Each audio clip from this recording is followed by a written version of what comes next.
અમદાવાદ જિલ્લાના ગ્રામ્ય પંથકમાં કમોસમી વરસાદે તૈયાર પાકનું કોડિયું છીનવી લીધું। ભાલ પ્રદેશના પ્રખ્યાત ઘઉં અને ચણાનો પાક વરસાદમાં પલળી જતા ખેડૂતો પાયમાલ થયા।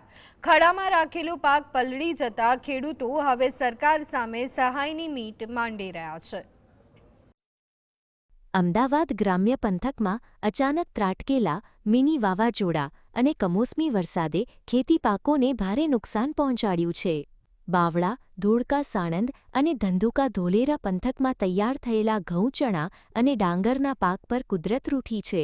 ભાલ પ્રદેશમાં લણણીની સિઝન વચ્ચે જ માવઠાએ વિઘ્ન નાખ્યું છે। ખાસ કરીને ધંધુકા અને ધોલેરાના ભાલ પંથકમાં ઘઉં અને ચણાનો પાક તૈયાર હતો, જે વાવાઝોડાના કારણે જમીનદોસ્ત થઈ ગયો છે। અનેક ખેડૂતોએ પાકની લણણી કરી ખળામાં રાખ્યો હતો, પરંતુ અણધાર્યા વરસાદે આ પાક પલળી જતા ખેડૂતોના માથે જાણે આભ ફાટ્યું હોય તેવી સ્થિતિ સર્જાઈ છે।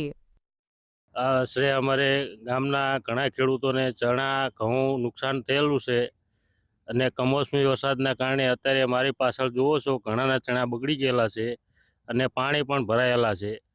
જેથી સરકારને નમ્ર વિનંતી કે અમને પાક વળતર મળે, વધતા માર્કેટમાં પૂરા ભાવ મળે, જેવી અમારી સરકારને નમ્ર વિનંતી છે। એના વરસાદના કારણે મારા 150 વીઘાના ચણા અને 50 વીઘાના ઘઉં નિષ્ફળ ગયા છે।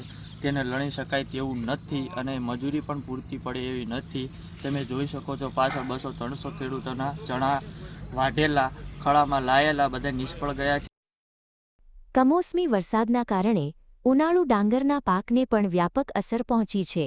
ખેડૂતોની ચિંતા છે કે પાક પલળી જવાથી તેની ગુણવત્તા બગડી છે, જેના કારણે બજારમાં પૂરતા ભાવ નહીં મળે। છતાં ખેડૂતને 200-250 ખેડૂતને નુકસાની મોટી છે। ચણા ખળામાં પડી ગયા છે અને ભાવ અત્યારે વેપારી કાપી નાખશે, એટલે અમારે ખેડૂતને સમજવાનું શું? ખાર્યું લેવા માટે આવ્યા છે। ખાર્યું કે ચણા બધું પલળી ગયું છે, તો અમે અમારે માલધારીને શું કરવું? તો સરકાર કંઈક સહાય કરે।